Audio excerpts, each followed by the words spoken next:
நீதியின் சூரியன் இந்த பூமியிலே உதித்த இந்த காலத்திலே நாம் அவருடைய மகத்துவத்தை இன்னும் புரிந்து கொள்ளவும் அவருக்கு இன்னும் ஆழமாய் நம் அர்ப்பணிக்கும் வண்ணமாக இந்த நாளிலே நீதிமான்கள் என்ற தலைப்பிலே நாம் தியானிக்க இருக்கிறோம். எசேக்கியேலுக்கு எழுதின நிருபத்தில புத்தகத்துல தீர்க்க தரிசனமாக உரைக்கப்பட்டிருக்கிறது. கர்த்தருடைய வார்த்தை எனக்கு உண்டாகி அவர் எசேக்கியேல் 14ஆம் அதிகாரம் 12ஆம் வசனத்திலிருந்து 14ஆம் வசனம் வரை வாசிக்கிறேன். மனுபுத்திரனே, ஒரு தேசம் எனக்கு விரோதமாய் துரோகம் பண்ணி கொண்டே இருந்து பாவம் செய்தால் நான் அதற்கு விரோதமாக என் கையை நீட்டி அதில் அப்பம் என்னும் ஆதரவு கோலை முறித்து அதில் பஞ்சத்தை அனுப்பி மனுஷரையும் மிருகங்களையும் அதில் இராதபடிக்கு நாசம் பண்ணுவேன். அப்பொழுது நோவா, தானியேல், யோபு ஆகிய இம்மூன்று புருஷரும் அதன் நடுவில் இருந்தாலும் அவர்கள் தங்கள் நீதியினால் தங்கள் ஆத்துமாக்களை மாத்திரம் தப்புவிப்பார்கள் என்று கர்த்தராகிய ஆண்டவர் சொல்லுகிறார். அதாவது ஒரு மனிதன் பாவம் செய்யாமல் நீதியாக வாழ வேண்டும் என்பதை உணர்த்தும்படியாக தேவனுடைய மனுஷன் தீர்க்க தரிசனம் சொல்லுகின்ற போது ஆண்டவர் உரைக்கிற வார்த்தை என்னன்னா, அதன் நடுவிலே பாவம் செய்கிற மக்கள் நடுவிலே நோவா, தானியேல், யோபு இந்த மூன்று புருஷரும் அவர்கள் நடுவில் இருந்தாலும் அவர்கள் மாத்திரம்தான் தப்பித்துக் கொள்வார்களே தவிர மற்றவர்கள் அல்ல. அதாவது ஒரு உதாரணத்திற்கு இந்த மூன்று நபர்களையும் மூன்று நீதிமான்களையும் ஆண்டவர் தன்னுடைய தீர்க்க தரிசனத்திலே உரைக்கிறார். அப்படிப்பட்ட ஒரு உன்னதமான நீதிமான்களை நாம் வேதத்திலே வாசிக்கிறோம். இந்த தீர்க்க தரிசன புத்தகத்திலே 4 முறை இந்த மூன்று புருஷரும் அந்த மூன்று புருஷரும் நோவாவும், தானியேலும், யோபுவும் அதன் நடுவில் இருந்தாலும் அப்படின்னு வருகிறது. அதனால இன்றைக்கு நாம் சிந்திக்க இந்த மூன்று நீதிமான்களை குறித்து சிந்திக்கலாம் என்று யோசிக்கிறேன். இவர்களை போல வாழணும் அப்படின்னு ஒரு ஆசை. நம்முடைய ஆண்டவரிடத்துல ஒரு மாசு கிடையாது. அவருடைய வாழ்க்கையை நாம் வருடந்தோறும் நாம் சிந்தித்துக் அவருடைய பிறப்பை நாம் தியானித்துக் கொண்டே இருக்கிறோம். ஒரு மாசற்ற ஒரு இயேசு சுவாமி, ஒரு நீதியின் சூரியன், நீதிமான். அதே போல ஆண்டவர் வேதத்திலே காணப்பட்ட, அதாவது ஜெயன்சன் சொல்லலாம், அவருக்காக வாழ்ந்த ஒரு அற்புதமான பிள்ளைகள், நீதிமான்களை குறித்து நாம் வேதத்திலே படிக்கிறோம். அதனால எனக்கு ஒரு சின்ன ஆவல் என்னவென்றால், இந்த மூன்று புருஷரையும் நாம் ஒப்பிட்டு படிக்க வேண்டும் என்பது. அதனால இன்றைக்கு நோவா, தானியேல், யோபு இவர்களுடைய வாழ்க்கையிலிருந்து நாம் ஒரு சில காரியங்களை கற்றுக்கொள்ளலாம். இவர்களுக்கு நாம் கொடுக்கிற தலைப்பு என்னவென்றால் நீதிமான்கள். நீதிமான்கள் நீதிமான்கள் நாம் நீதிமான்களாக வாழ வேண்டும் என்று ஆண்டவர் விரும்புகிறார். நீதியின் சூரியனை நம்முடைய இதயத்திலே தரித்து கொண்டவர்களாக நாம் நீதிமான்களாக வாழ்வதற்கு ஆண்டவர் நமக்கு அழைப்பு கொடுக்கிறார். ஏனென்றால் ஆதியாகமம் 6ஆம் அதிகாரத்திலே நோவாவை பற்றி படிக்கிறோம். நோவாவை பற்றி வேதத்திலே சொல்லப்பட்டிருக்கிறது என்னவென்றால், நோவா ஆதியாகமம் 6ஆம் அதிகாரம் 9ஆம் வசனத்திலே வாசிக்கிறோம். நோவா தன் காலத்தில் இருந்தவர்களுக்குள்ளே நீதிமானும் உத்தமனுமாய் இருந்தார். நோவா தன் காலத்தில் இருந்தவர்களுக்குள்ளே நீதிமானும் உத்தமனுமாய் இருந்தார். நோவா தேவனோடே சஞ்சரித்துக் கொண்டிருந்தார். இதே போல நாம் யோபுடைய வாழ்க்கையை படிக்கின்ற போது, யோபை பற்றி அறிமுகம் ஆகிற போது நாம் என்ன வாசிக்கிறோம் என்றால், யோபை பற்றி யோபு 1ஆம் அதிகாரம் 1 வசனத்திலே நாம் வாசிக்கிறோம். அந்த மனுஷன் அதாவது 1ஆம் அதிகாரம் 1ஆம் வசனத்துல ஊத்ஸ் தேசத்திலே யோபு என்னும் பேர் கொண்ட ஒரு மனுஷன் இருந்தான். அந்த மனுஷன் உத்தமனும் சன்மார்க்கனும் தேவனுக்கு பயந்து பொல்லாப்புக்கு விலகுகிறவனுமாய் இருந்தான். அதுவே தானியேலை எடுத்து பார்த்தா, ராஜாவாகிய உமக்கு முன்பாகவும் தேவனுக்கு முன்பாகவும் நான் நீதி கேடு செய்ததில்லை. அதனால இந்த மூன்று தேவ மனிதர்களையும் நாம் படிக்கின்ற போது அவர்களுக்கு அடைமொழியாக நாம் கொடுக்க வேண்டுமானால், அவருடைய வாழ்க்கையை சித்தரிக்க வேண்டுமானால், அவர்களுக்கு கொடுக்கப்பட வேண்டிய பெயர் நீதிமான்கள், உத்தமர்கள். நீதிமான்கள், உத்தமர்கள். இந்த 3 வாழ்க்கை, இவர்களுடைய வாழ்க்கையிலிருந்து நாம் ஒவ்வொரு காரியங்களை, ஒவ்வொரு வார்த்தைகளை, நமக்கு தேவையான ஒரு கருத்துக்களை ஆண்டவர் நமக்கு தருகிறார். இந்த நாளிலே நோவாவை குறித்து படிக்கின்ற போது, நோவா நமக்கு எல்லாரும் தெரிந்த கதை. அதாவது முதலாக ஜலப்பிரயத்திலே உலகம் அழிக்கப்பட்டது. இதை ஆண்டவர் அவருக்கு அறிவிக்கிறார். அதை வேலையை செய்ய சொல்லுகிறார். ஒவ்வொரு காரியமாக செய்ய சொல்லுகிறார்.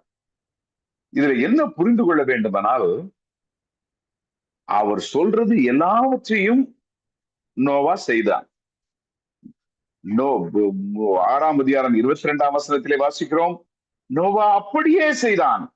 தேவன் தனக்கு கட்டளையிட்டதெல்லாம் அவன் செய்து முடித்தான். நோவா 7ஆம் அதிகாரம் 5ஆம் வசனத்திலே வாசிக்கிறோம், நோவா தனக்கு கட்டளையிட்டபடி எல்லாம் செய்தான். அவர் கட்டளையிட்டபடி எல்லாம் செய்தான். ஆண்டவர் வேலையை ரெடி பண்ணு அப்படின்னு சொல்லும் பொழுது, இந்த மழைங்கிற கான்செப்டே கிடையாது.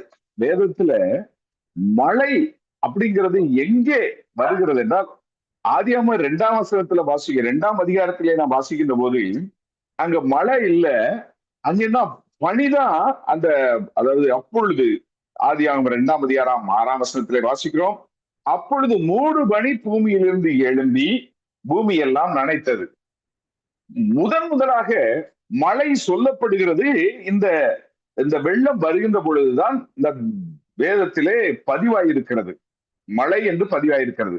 அப்போ ஆண்டவர் ஒரு வார்த்தை சொல்லும் போது, இப்படி வெள்ளம் வரப்போகிறது, உலகத்தை நான் ஜலப்பிரளயத்தினால் அழிக்கப் போகிறேன் என்று ஆண்டவர் எச்சரிக்கை கொடுத்து அவருக்கு கட்டளைகளை கொடுத்த போது, எனக்கு புரியாத ஒன்றுல மலைப்பாக இருக்கிறது ஒன்று என்னவென்றால், நோவாவுக்கு மழைன்னா என்னன்னே தெரியாது, பேழை என்றால் என்ன என்று தெரியாது, அந்த தண்ணீர் மேல இப்படி மதைக்கக்கூடிய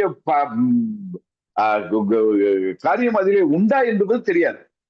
ஒன்றும் தெரியாத, மழை என்றால் என்னவென்றே தெரியாத சூழ்நிலையிலே ஆண்டவர் இப்படி மழை வரும், அதனால நீ இதை செய்ய, இப்படி ஜோடியான அதாவது உயிரினங்கள் அனைத்தையும் நீ சேர்த்துக்கொள் என்று சொல்லும் பொழுது அவன் அதற்கு கீழ்ப்படிந்தான்.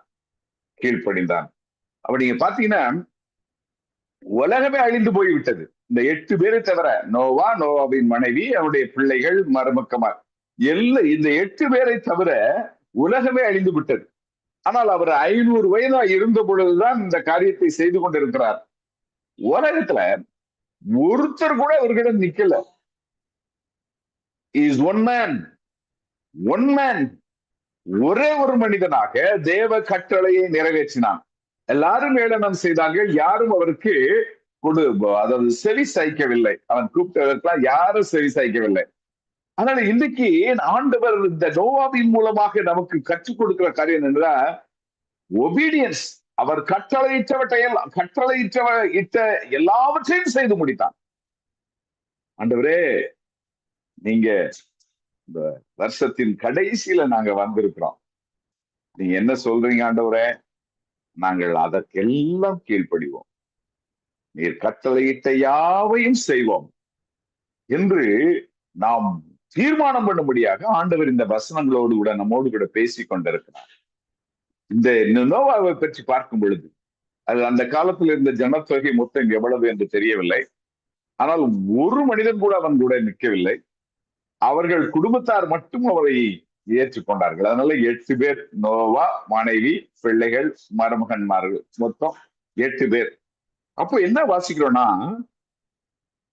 தனி ஒரு மனிதனாக, உலகமே எதிர்த்து நின்றாலும் கூட, உலகமே ஒத்து வராவிட்டாலும் கூட, தனி ஒரு மனிதனாக தேவனுக்கு கீழ்ப்படிந்து நின்றார். அதனால இன்றைக்கு ஆண்டவர் நமக்கு கற்றுக் கொடுக்கக்கூடிய முதல் பாயிண்ட் என்னன்னா, stand for God even if alone. நீ தனி ஒரு மனிதனாக நிற்க நேர்ந்தாலும் தேவனுக்கு என்று நில். இதுதான் நம்ம வாழக்கூடிய இந்த உலகத்துல எத்தனையோ அசுத்தமான காரியங்கள் நடக்கிறது, எத்தனையோ கேவலமான காரியங்கள் நடக்கிறது. என்னங்க எல்லாரும் செய்யறாங்க, நான் மட்டும் என்ன? அப்படி வந்து இருக்க வேண்டியதில்லை. நாம் ஒருவனாக இருந்தாலும், நம்ம வேலை பார்க்கிற ஸ்தலத்திலேயோ அல்லது நம்ம குடும்பத்திலேயோ, நாம் ஒரு மனிதனாக, ஒரு மனுஷியாக தேவ சத்தத்திற்கு கீழ்ப்படிவதற்கு நிற்கும் பொழுது, குடும்பத்தாரே எதிர்த்து நின்றாலும் சரி, உலகமே எதிர்த்து நின்றாலும் சரி, நாம் தேவனுக்காக நிற்க வேண்டும். தேவன் நம்மோடு கூட நிற்பார். தேவன் நம்மோடு கூட நிற்பார். அதனால the first point from the life of Noah என்ன அப்படின்னு பண்ணி கேட்டீங்கன்னா, stand for God even if alone. தனியாக நிற்க வேண்டிய, தனித்து விடப்பட வேண்டிய சூழ்நிலை வந்தாலும், தனியாக நிற்க நேர்ந்தாலும் தேவனோடு நில்லுங்கள். அவர் கட்டளையிட்ட யாவையும் செய்து முடித்தார். ஒன்றுமே புரியாத சூழ்நிலையில, மழை என்றால் என்னவென்றே தெரியாத சூழ்நிலையிலே, வேலை என்றால் என்ன என்றே ஞானம் இல்லாத சூழ்நிலையிலே இந்த நோவா தேவனுடைய சத்தத்திற்கு கீழ்ப்படிந்தான். கட்டளையிட்டு, அவருடைய கட்டளையிட்ட யாவையும் செய்தான். கட்டளையிட்டபடியெல்லாம் அவன் செய்து முடித்தான். நான் அநேக முறை யோசிப்பது உண்டு, ஆபிரகாம் தான் கீழ்ப்படிதலுக்கு ஒரு மாதிரி என்று நினைத்தேன். ஆனால் நம்ம நோவாவுடைய வாழ்க்கையில சூழ்நிலைகள் எல்லாம் மாறுதலாக இருந்தாலும் அவன் தேவ கட்டளைக்கு கீழ்ப்படிந்தான்.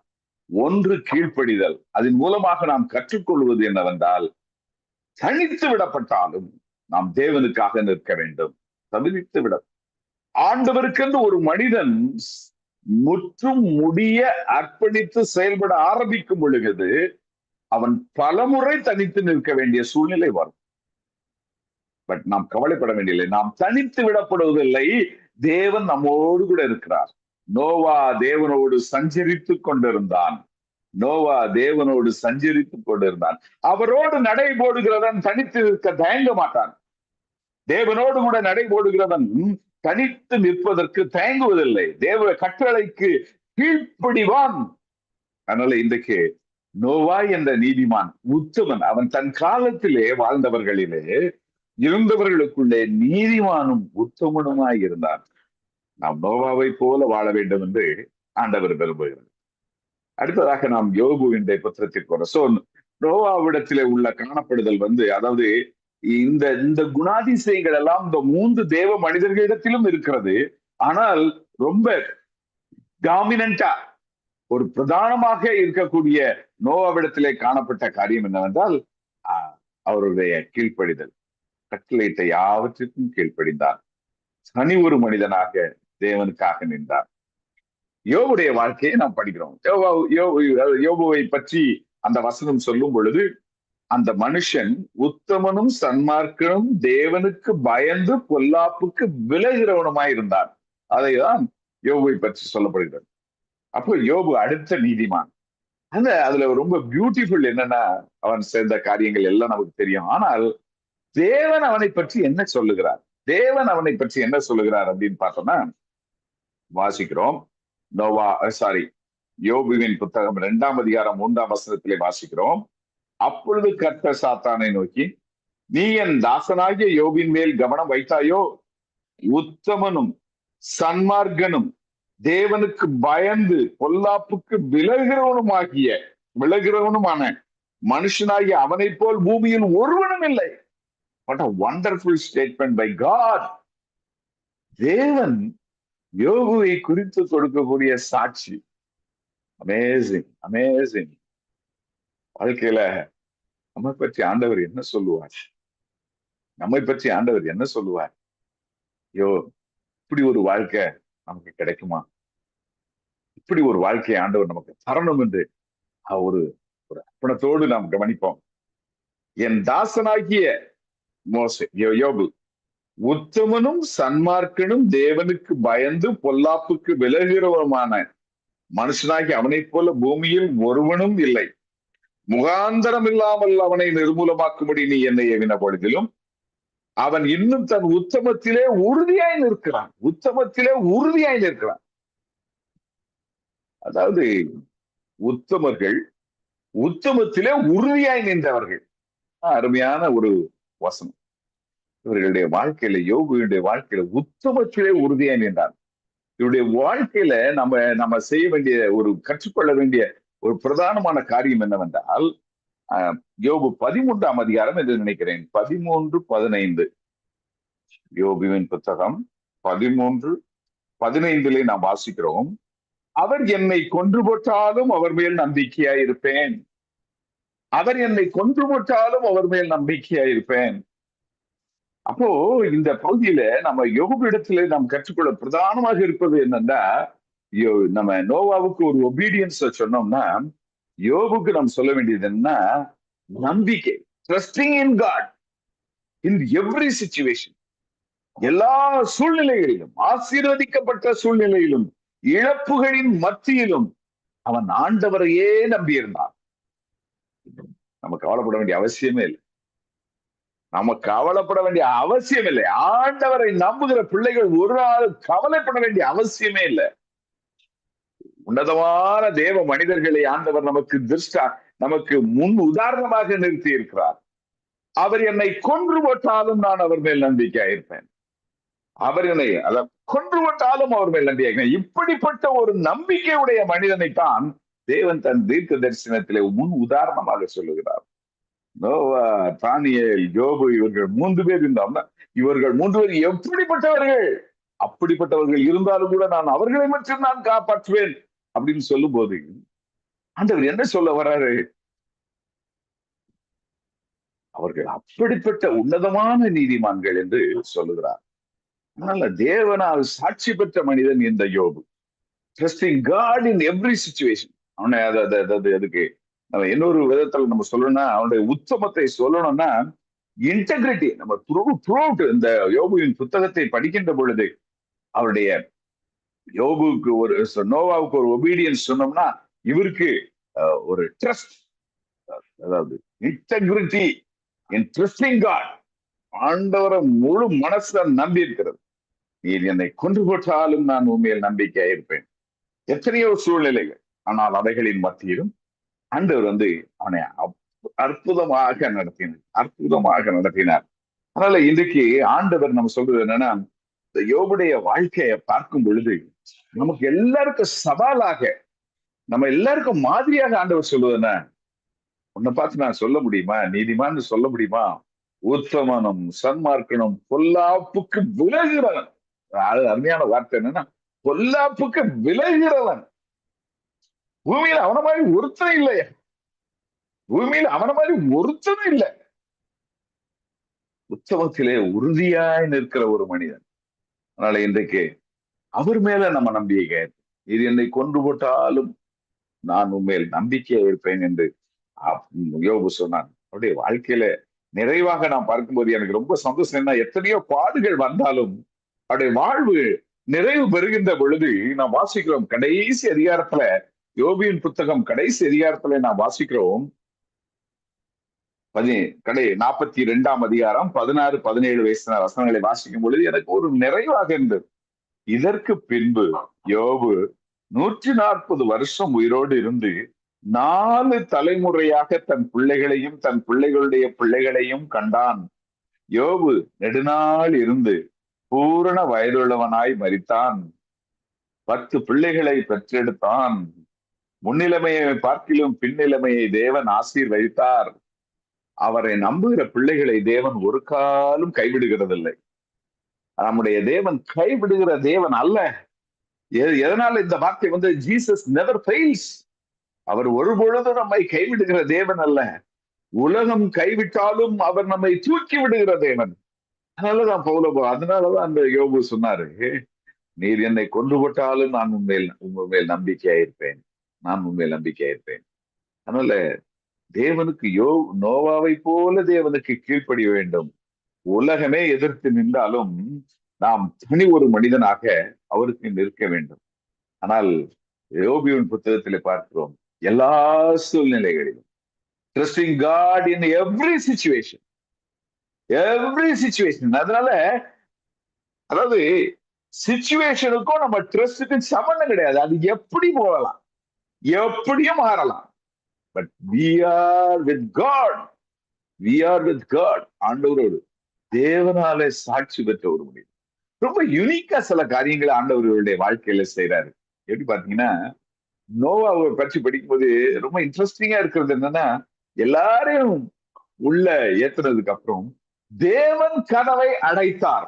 தேவன் கதவை அடைத்தார். எனக்கு ரொம்ப ஆச்சரியமான செய்தி என்னன்னா, அந்த நீதிமான்களுக்கு அவரே அவரே அந்த உள்ள எல்லாரையும் அனுப்பிச்சு அவரே தேவனே கதவை அடைத்தார் என்று வாசிக்கிறோம். இங்க தேவன் அவருக்கு சாட்சி கொடுத்தார் என்று யோபியின் புத்தகத்திலே வாசிக்கிறோம். தானியேலை படிக்கிறோம். தானியேலில் ஒரு வசனங்களை நாம் பார்க்கலாம். தானியேலுடைய புத்தகம் 6ஆம் அதிகாரம் 4ஆம் வசனம். தானியேலின் புத்தகம் 6ஆம் அதிகாரம் 4ஆம் வசனத்திலே வாசிக்கிறோம். அப்பொழுது பிரதானிகளும் தேசாதிபதிகளும் ராஜ்யத்தின் விசாரிப்பிலே தானியேலை குற்றப்படுத்தும்படி முகாந்தரம் தேடினார்கள். ஆனாலும் ஒரு முகாந்தரத்தையும் குற்றத்தையும் கண்டுபிடிக்க அவர்களால் கூடாதிருந்தது. அவன் உண்மையுள்ளவனாய் இருந்தபடியினால் அவன் மேல் சுமத்த யாதொரு குற்றமும் குறைவும் காணப்படவில்லை. வேத விஷயத்திலே குற்றப்படும் முகாந்தரத்தை கண்டுபிடித்தால் ஒழிய அவனை வேறொன்றிலும் குற்றப்படுத்தும் முகாந்தரத்தை கண்டுபிடிக்க கூடாது என்றார். இவனை சிக்க வைக்கணும்னா என்ன பண்ணணும்? வேற வழியே கிடையாது. தேவ காரியத்தில் மட்டும்தான். எனக்கு என்னுடைய நான் தானியலோடு நம்மை ஒப்பிட்டு பார்க்க முடியாது. ஆனால் எனக்கு ஞாபகம் ஒரு, அதாவது ஆண்டவருக்காக நாம் நிற்க வேண்டும், ஆண்டவருக்காக நாம் அதாவது வாழ வேண்டும் என்பதிலே நாம் உறுதியாய் இருப்பதற்கு இந்த வசனங்கள் நம்மை அப்படி ஏவுகிறது. நான் பழைய கல்லூரியில வேலை செய்த பொழுது சொன்னாங்க, சார் நீங்க எல்லாம் நல்லா செய்றீங்க, ஆனா நீங்க இந்த பிரேயர் செல்லு, இந்த பையன்களை கூப்பிட்டு அங்க ஜபத்துக்கு போறது, இங்க ஜபத்துக்கு இதெல்லாம் விட்டுருங்க. If you want to continue you drop all these activities அப்படின்னு எனக்கு சொல்லப்பட்டது. நான் யோசிச்சு பார்த்தேன். அதாவது அப்படி ஒரு, அதாவது முகாந்தரம் இவன் தேவனுக்கு ஊழியம் செய்கிறான், தேவனுக்காக வாழ்கிறான், அந்த விஷயத்தில் தான் இவனை குற்றப்படுத்த முடியும் என்று அவர்கள் நினைத்து இப்படி காரியங்களை சொல்லுகிறார்கள். இங்க தானியேலுடைய வாழ்க்கையில் அப்படிதான். அந்த காரியத்தை தவிர வேற எதையும் இவனை குற்றம் கண்டுபிடிக்க முடியாது. ஆனா இவன் பெருகிட்டே போறான், உயர்ந்து கொண்டே போகிறான். இவனை வீழ்த்துவதற்கு வேற வழி என்ன? அதனாலதான் திட்டம் போட்டு அந்த இதெல்லாம் செய்தார்கள். அவரு ஜெபிக்க ஆரம்பிச்சாரு. 6ஆம் வசனம், நம்ம 10ஆம் வசனத்துல நமக்கு தெரியும். பத்திரத்தில் கையெழுத்தான போது ஜெபித்தார். ஆனா அங்க கெபியில போட்டுறாங்க, நமக்கு தெரியும். இங்க ஒரு நூதனமான காரியத்தை நாம் பார்க்கிறோம். என்ன பார்க்கிறோம் என்றால், அங்கே தேவன் தம்முடைய தூதனை அனுப்பி அவைகளின் வாயை கட்டி போட்டார், சிங்கங்களின் வாயை கட்டி போட்டார். பேழையின் கதவை தேவன் அடைத்தார், சிங்கங்களின் வாயை தேவன் கட்டி போட்டார். அதனால நம்ம சிங்கங்கள் போன்று நம்மை கர்ஜித்து வருகின்ற ஜனங்களுக்கு முன்பாக நாம் இருந்தாலும் பயப்பட தேவையில்லை, கலஞ்ச தேவையில்லை.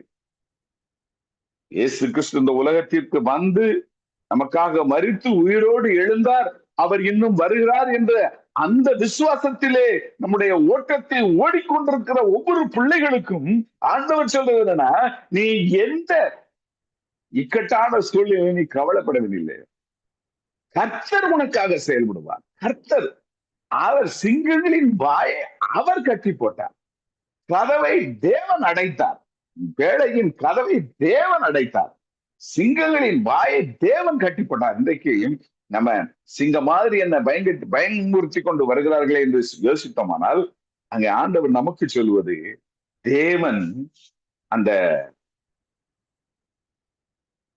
அவர்கள் வாயை கட்டி போடுவார் என்று சொல்லுகிறது. இதுல நம்ம பார்க்கிறதுன்னா, அவர்கிட்ட இந்த மனிதர், அதாவது ஒபீடியன்ஸ், ட்ரஸ்டிங் காட், இந்த அது தானியேலுடைய வாழ்க்கையில பாத்தீங்கன்னா பிளேம்லெஸ், எந்த இடத்துலயும் அவற்றை தப்பே இல்லை. ராஜாவுக்கு அவரை விடுவிக்கணும்னு ரொம்ப ஆசை. அவர் கேட்கறது, எனக்கு அவருக்கு தூக்கம் வரல, அவரை சிக்க கபியில போட்டு அவருக்கு தூக்கம் வராம அவர் சொல்றாரு, ஜீவனுள்ள தேவனுடைய தாசனே, நீ இடைவிடாமல் சிங்கங்களுக்கு தப்பிக்க வல்லவரா இருந்தாரா? எனக்கு வேதத்துல ரொம்ப ஒரு மன மகிழ்ச்சியை கொடுக்கக்கூடிய வார்த்தை. ஒரு ராஜா, அவன் இவனுடைய வாழ்க்கையை பார்த்துட்டு அவன் பேர் கேட்கிறான், நீ ஜீவனுள்ள தேவனுடைய தாசனை. அவனுக்கு தெரியுது, இவன் ஜீவனுள்ள தேவனுடைய தாசன். He's not an ordinary man. He's not an ordinary man. He is the son of God. The living God, son of living God. ஜீவனுள்ள தேவனுடைய தாசனே, நீ இடைவிடாமல் ஆராதிக்கிற உன் தேவன் உன்னை சிங்கங்களுக்கு தப்புவிக்க வல்லவராய் இருந்தாரா? அழகா சொல்றான், சிங்கங்கள் என்னை சேதப்படுத்தாதபடிக்கு தேவன் தம்முடைய தூதனை அனுப்பி அவைகளின் வாயை கட்டி போட்டார். அதேனென்றால் அவருக்கு முன்பாக நான் குற்றமற்றவனாக காணப்பட்டேன். கில்ட்லெஸ், பிளேம்லெஸ். ராஜாவாகிய உமக்கு முன்பாகவும் நான் நீதிகேடு செய்ததில்லை.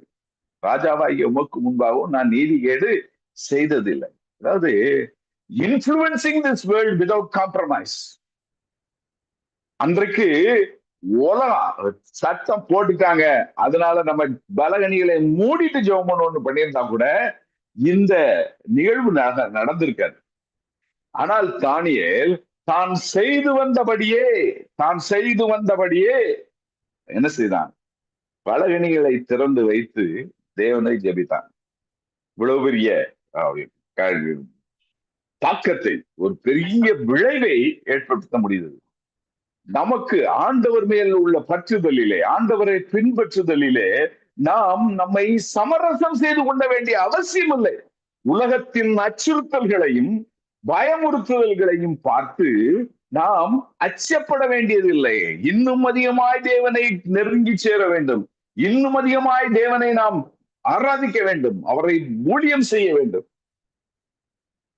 ராஜா சொல்றான், என் ராஜ்யத்தின் ஆளுகைக்குள் எங்கும் உள்ளவர்கள் யாவரும் தானியேலின் தேவனுக்கு முன்பாக நடுங்கி பயப்பட வேண்டும் என்று என்னாலே தீர்மானம் பண்ணப்படுகிறது. விளைவுகள், that is the influence, that is the impact by the decision of the Daniel. அதனால இன்றைக்கு இந்த 3 தேவ மனிதர்களையும் நாம் நமக்கு முன் உதாரணமாக நிறுத்தி இந்த கிறிஸ்துமஸ் காலம் முடிந்து இந்த புது வருடத்துக்குள்ளாக நுழையும் போது ஒரு புது தீர்மானத்தோட, நான் நோவாவை போல அவருடைய கட்டளை எல்லாவற்றிற்கும் கீழ்ப்படிவேன். எத்தனை மனிதர்கள் எனக்கு எதிராக நின்றாலும், உலகமே எனக்கு எதிராக நின்றாலும், I will stand for God. I will stand with God. நான் தேவனுக்காக நிற்பேன், தேவன் எனக்காக நிற்பார், தேவன் என்னோடு கூட நிற்பார். யோபை பார்க்கிறோம், நீர் என்னை கொன்று போட்டாலும் நான் இடத்தில் நம்பிக்கையாயிருப்பேன். கர்த்தர் சொல்கிறார், என் தாசனாகிய யோபு உத்தமனும் சன்மார்க்கன். தேவன் நம்மை குறித்து சாட்சி பகருவார். நீர் என்னை கொன்று போட்டாலும் நம்பிக்கையாயிருப்பேன். அவருடைய விசுவாசம், அவருடைய நம்பிக்கையை போல நாம் தேவனிடத்தில் நம்பிக்கையாயிருப்போம். தானியேலை போல விளைவுகளை உண்டாக்குவதற்கு நாம் நம்முடைய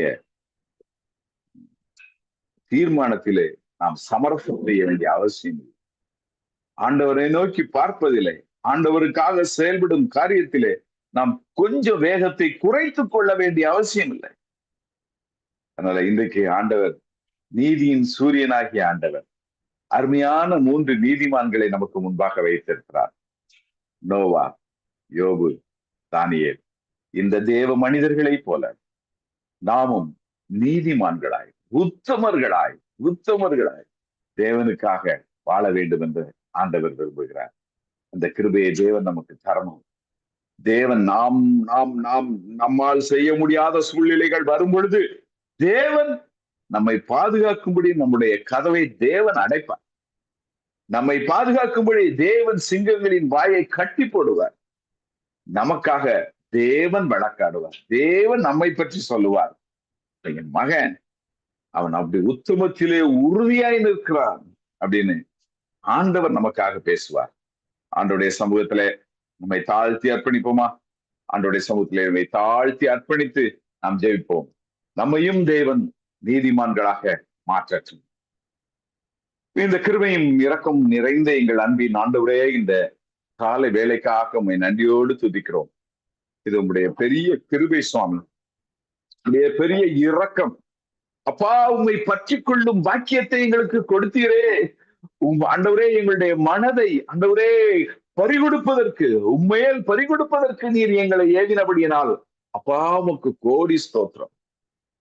ஆண்டவர்களே உத்தமர்களாக ஆண்டவரே நாங்கள் உத்தமர்களாக நீதிமான்களாக ஆண்டவரே உமக்கென்று நிற்கிற பிள்ளைகளாக, உமக்கென்று கீழ்ப்படுகிற பிள்ளைகளாக, உமையே நம்பி இருக்கிற பிள்ளைகளாக, ஆண்டவரே உமக்காக ஆண்டவரே நாங்கள் வைராக்கியம் பாராட்டுகிற பிள்ளைகளாக, எங்களுடைய வாழ்வின் மதிப்பீடுகளில் இருந்து நாங்கள் ஒரு அடி கூட விலகாமல் பிசகாமல் உமக்காக உறுதியாக நிற்க ஆண்டவர் அனுக்கிரகம் பண்ணும்படியாய் ஜெபிக்கிறோம். இந்த காலை வேளையில ஆண்டவரே வந்து கலந்து கொண்ட ஒவ்வொரு பிள்ளைகளையும் உடைய கரத்திலே தருகிறோம் சுவாமி. நீடே ஜீவனுள்ள தேவனுடைய தாசனே என்று தானியேலை அழைத்தது போல ஆண்டவரே எங்களை அப்படி உலகம் அழைக்கத்தக்கதாக ஆண்டவரே எங்களுடைய வாழ்க்கையை நீதிமான்களுடைய வாழ்க்கையாக நீர் மாற்றும்படியாய் ஜெபிக்கிறோம். உம்மிடத்தில் ஒரு குறை இல்லையே, உம்மிடத்தில் ஒரு மாசு இல்லையே, உம்மிடத்தில் ஒரு அழுக்கு ஒன்றும் இல்லையே. ஆண்டவரே உன்னதமான தேவன் அல்லவா நீர். உடைய பொற்பாதத்திலே எங்களை தாழ்த்தி அர்ப்பணிக்கிறோம் சுவாமி. ஆண்டவரே அருமையான இந்த ஊழியத்திற்காக, பிள்ளைகளுக்காக, ஆண்டவரே சகோதரன் சகோதரிக்காக, இணைந்த அருமையான நண்பர்கள் வட்டாரத்திற்காக எல்லாருக்காகவும் நாங்கள் ஜெபிக்கிறோம் சுவாமி.